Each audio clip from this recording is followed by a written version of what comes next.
মিথ্যে আর অপবাদের পাহাড়কে আপনি ডিঙোতে পারবেন না। আপনি যতই চিৎকার করুন না কেন, নিজেকে প্রমাণ আপনি কখনো করতে পারবেন না। তাই সেক্ষেত্রে চুপ করে থাকুন। এই মিথ্যের পাহাড়কে ডিঙোতে না পেরে আপনি যে চুপ হয়ে গেছেন, নীরব হয়ে গেছেন, এটা কি আপনার দুর্বলতা? কখনো না। এটা আপনার সাহসিকতার পরিচয়। এই মিথ্যের পাহাড়ে কি থাকে জানেন? এখানে থাকে মানুষের নানান রকম কটু কথা, অনুযোগ, অভিযোগ, মিথ্যাচার, কত রকমের নিন্দা, সমালোচনা। আপনি যদি এর পাল্টা উত্তর দেন, তাহলে আপনার ভেতরে একটা ঝড় উঠবে, অশান্ত ঝড়। এই ঝড় আপনি থামাতে পারবেন না। তাই আপনার ভেতরকে কখনো অন্য কারোর জন্যে অস্থির, অশান্ত করে তুলবেন না। আর ঠিক সেই জন্যই আপনার হৃদয়ের ঝড়কে আপনি আপনার হৃদয়ের ভেতরেই থামিয়ে দিন। এই ঝড় আপনি উঠতে দেবেন না। আপনার অন্তর থাকুক শান্ত, আর সেই শান্তির প্রকাশ হোক আপনার বাইরে, নীরবতার মধ্যে দিয়ে। কথাটি শুনতে খুব অদ্ভুত, কিন্তু একেবারে সত্যি। কথাটি হলো, আপনার মনের শান্তিকে ধরে রাখার একমাত্র উপায় হলো দুঃখ, আনন্দ নয়। কারণ দুঃখ আমাদের বিক্ষিপ্ত মনকে একাগ্র করে, আর সেই একাগ্র মনে অনন্তের ভাব জেগে ওঠে। তাই সঠিক মনোভাব নিয়ে আপনি যদি দুঃখকে গ্রহণ করতে পারেন, তাহলে আপনি ধীরে ধীরে আধ্যাত্ম জীবনে এগিয়ে যেতে পারবেন।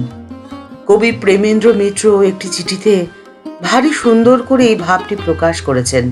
তিনি লিখছেন, দুঃখের তপস্যায় সবই অমৃত, পথেও অমৃত, আবার শেষেও অমৃত।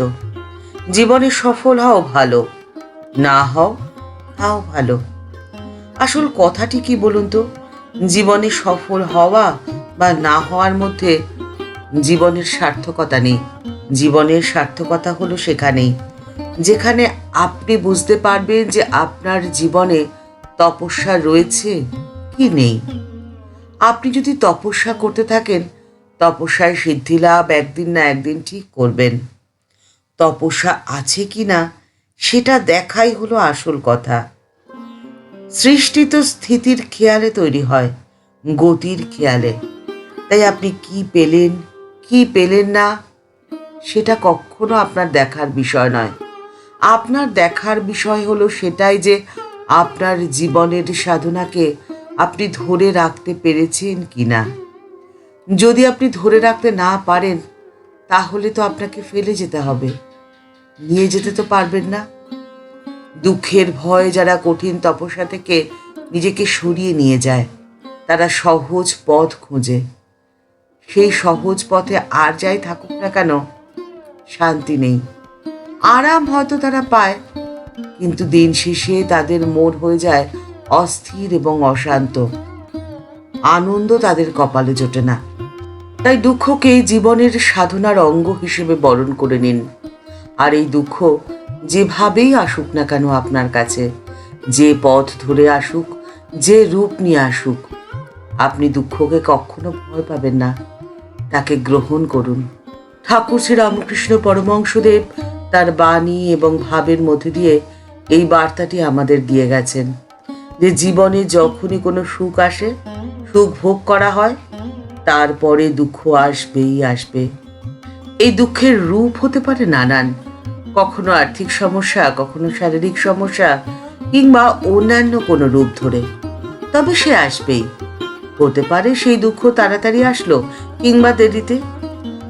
আত্মা যত উন্নত হয়, তার সুখের পর দুঃখ তত তাড়াতাড়ি আসে। আমরা যা চাই তা সত্যিকারের সুখও চাই না, দুঃখও চাই না, কারণ উভয়ই আমাদের প্রকৃত স্বরূপকে ভুলিয়ে দেয়। দুটোই শিকল, একটা লোহার শিকল আর অন্যটা সোনার শিকল। আর এই শিকলের বাঁধনে কে পড়তে চায় বলুন তো? শিকলের বাঁধন খুলে নিজেকে উন্মুক্ত করে দিতে পারবেন তখনই, যখন জানবেন যে এই উভয়ের পেছনেই আত্মা রয়েছে, আর এই আত্মাতে না আছে দুঃখ, না আছে সুখ। আত্মা সুখ এবং দুঃখের ঊর্ধ্বে। আর তখন এই আত্মাতেই আপনি খুঁজে পাবেন আপনার প্রকৃত স্বরূপকে, নিত্য আনন্দের সন্ধান পাবেন। আপনার জীবনের শান্তি আপনি কখনো হারিয়ে ফেলবেন না, কারণ আপনার হৃদয়কে আপনি কখনো অস্থির অশান্ত হতেই দেবেন না। মানুষের থেকে পাওয়া সমস্ত আঘাতকে, নিন্দার পাহাড়কে, সমালোচনার ঝড়কে আপনি তুড়ি মেরে উড়িয়ে দিয়ে সাহসিকতার পরিচয় দেবেন, এবং সেটার পথটি হলো নীরবতা, শান্তি, আনন্দ। আপনার জীবনের পথ হয়ে উঠবে মসৃণ। ঠাকুরমা ও স্বামীজির চরণে রইল আভূমি লুণ্ঠিত প্রণাম। ভালো থাকবেন, সুস্থ থাকবেন, আর জীবনকে আনন্দে ভরিয়ে রাখবেন। আজকের পর্ব এই পর্যন্তই। পরের পর্বে দেখা হচ্ছে। যদি ভিডিওটি ভালো লাগে, লাইক বাটনটি প্রেস করে দিতে পারেন। আপনার সুচিন্তিত মতামত কমেন্টস বক্সের মধ্যে জানিয়ে আমাদের চ্যানেলটিকে সমৃদ্ধ করতেই পারেন। ভিডিওটি অনেকের মধ্যে শেয়ার করে দিয়ে এই বার্তাটি অনেকের মধ্যে পৌঁছে দেওয়ার সুযোগ আপনার হাতেই রয়েছে।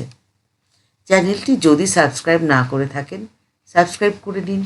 আর যদি ইতিমধ্যেই এই চ্যানেলের সদস্য হয়ে গিয়ে থাকেন, আপনাকে জানাই অসংখ্য ধন্যবাদ, ভালোবাসা, প্রণাম। পরের পর্বে দেখা হচ্ছে। নমস্কার।